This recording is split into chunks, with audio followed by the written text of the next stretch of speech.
Family law is so different than criminal Yeah. law. I mean, in family law, it's like anything goes and the one with the money wins. Yeah, yeah. And the one thing you don't find is justice. No, not at all. And that's where, the Attorney General, I hope, I believe that the Attorney General is a good man.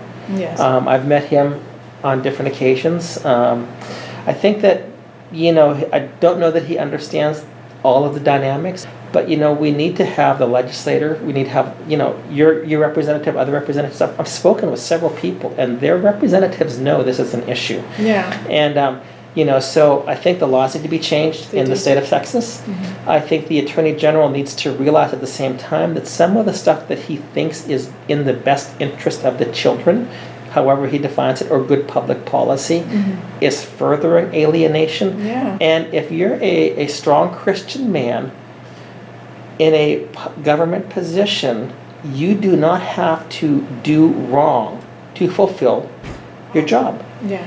And it's very easy. It's like, I've talked with one person and I said, what if you were a Christian working in the gas chambers for Hitler? Yeah. What do you do? Yeah. Do you just say, I'm a strong Christian man, I don't agree with it, but I'm going to send him to the gas chambers anyway? No.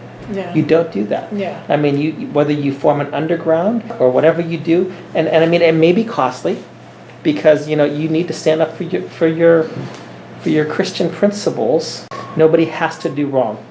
Nobody has to violate their conscience as part of their government position, but yeah, and and what we need the Attorney General to do is just make it more equal for families that they can have their children involved, and it doesn't take away from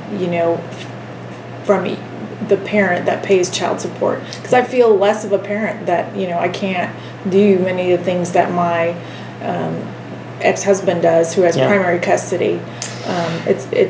It just doesn't come out fair. There just needs to be a better way to calculate child support. Well, and that's interesting that you say that. I don't know if we talked about it right now or at different times, but I know somebody mentioned that in the state of Indiana, for example, and maybe where you come from in Michigan, the child support is actually, both parents' incomes are taken into account. In Michigan, they do that, and when we lived in, actually it was in northern Kentucky, they took both parents' income into consideration. So it's a little bit more equitable. Yes. Versus in Texas, they only take the non-custodial parents' income. Yes. And they penalize that person. Yes. And what I've seen a lot of times that is unfortunate is that, as I mentioned earlier, the unilateral divorce thing, the person who wants to save the marriage is at a disadvantage because the other person is the attacker. Yeah. And the person who wants to save the marriage always loses and often becomes the person who loses a lot of the contact with the children, often gets penalized further by having to pay child support, often then gets, and I'm going to say bullied, by the Office of the Attorney General. Yeah, definitely. And I see parallels between the Office of the Attorney General and Children's Protective Services and the Stanford experiment. You put people in charge of something and, it goes to their head and it becomes abusive. Yeah. I don't know if you remember, if you saw the movie about the Stanford experiment, but it was college people. They had, like the good guys, the bad guys. And it got so abusive that they had to stop the experiment. I think it was after 4 days. Yes. And it was supposed to be like kind of like a game of some sort. Yeah. But they had to stop it because of how traumatic it was and how abusive it became. Yeah. But when you have agencies like Children's Protective Services, or, and with all due respect and apologies to Attorney General Ken Paxton, the Office of the Attorney General, doing things that are just as abusive, something needs to change. There needs to be some type of accountability. And let me go a little bit further too, because the family law attorneys, you have a good one. But a lot of times these family law attorneys, I've worked with a lady who said that, the attorneys would get together at lunch and they would say, I'll do this, you'll do that, I'll do this, you'll do that. They knew what the end was going to be because it was foregone conclusion, but the big thing was how to get billable hours, how to take more money. Yeah. And another guy that I talked with, he said that in California there's an unwritten rule.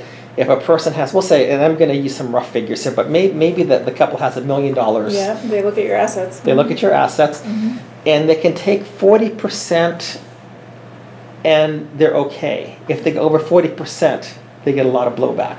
Yeah. So it's an unwritten rule that, we tell you that we're looking out for your best interest, but really we're saying, they've got $1 million here. There's a lot of money for us to handle this divorce. Yeah. $200,000 a piece, I do this, you do that, how can we ring up the hours? Because the attorneys often, and I was shocked when I went through divorce, my one attorney said, I am not in the same country club with him, I'm not in the same social club, and I'm like, what do you mean? And that's when I found out that, you have an attorney for the husband, the attorney for the wife. Now I went pro se because I wasn't gonna, in Texas you have no defense, you can't do anything. Yeah. So I'm like, why would I waste all of this money?